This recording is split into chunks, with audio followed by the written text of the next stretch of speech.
It's 3, 2, 1. Mark, I think we're legal. J. Michael Kelly on the outside in boat number 42. Look at Kip going the inside. Kip on the inside with Perkins. They're really close together as they got down there. Come on, you guys. Keep your heads. Keep the boats down. Everybody running real well. Kip took a couple of... Oh, we have spin. Brian Perkins has spun his boat number 82. The boat is right side up. I think he's more than... The boat is still under power, but the boat looked hooked hard to the left. And we had seen that earlier. And that is a result of that rough water. You drop that outside sponson down in a hole like that, and it'll spin you around and stop you on a dime. Our leader coming down right now, it is Kip Brown, and he will complete lap number 1. Brown set a world record earlier in the day. Not going to happen this time. I think he just wants to get out there, run the boat, and make it happen.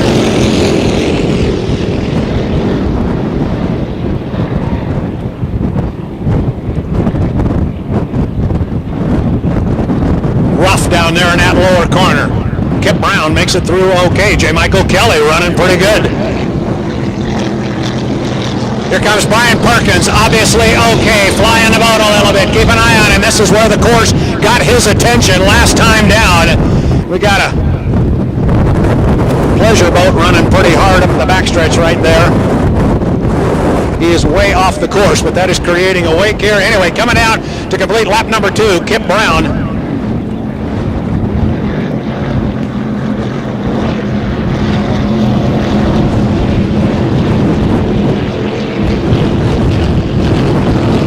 J. Michael Kelly, boat number 42.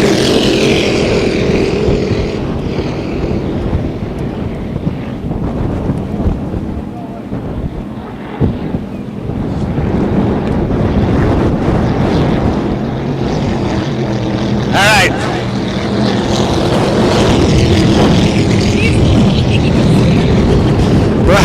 Brian Perkins comes down. We got our boat spread out. I think these guys just want to make sure everything is okay. Everything is bolted on certainly quite well on Brian Perkins' boat, because believe me, if it wasn't when he spun down there, parts would have come flying.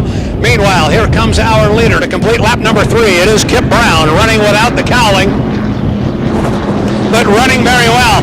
You notice how the boat is sitting up on top of those rollers and up on top of those waves. J. Michael Kelly did the same thing. A lot of times people will say, how come when it's rough like this you don't drive slower? Well, the slower you go in the boat, the further it drops down in the water, and you start feeling those waves a whole lot more. You want to get the boat running fast enough to where you're up on top of it. It may not look like it, but trust me, it is a whole lot easier on the driver inside that cockpit. All right, we are halfway through lap number 4. The boats are spread out across the race course. Kip Brown, it was questionable whether or not he was going to make it out on the race course, but a Herculean effort by a couple of guys standing right behind me that I'm going to have on here in just a moment. We will find out exactly what was wrong with boat number 1. But right now, there's nothing wrong with boat number 1. And Kip Brown looks to his right, gets a white flag. He's got one more to go, and he will have his second 5-liter win of the day. J. Michael Kelly, the boat looking much better. J. Michael getting a nice ride there in his boat number 42, and here comes Brian Perkins. He was right alongside Kip Brown, and all of a sudden boat number 82 was pointing in the wrong direction. He fell in a hole and spun it hard left. So all 3 of our boats now on the last lap.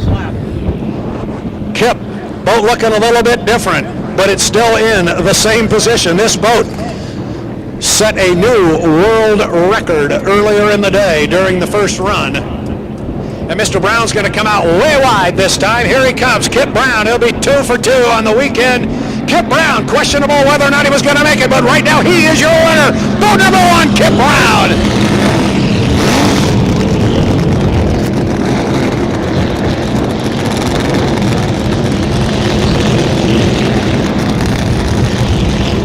I was just advised that J. Michael Kelly had that good start right there on the outside. Well, apparently it was a little bit too good.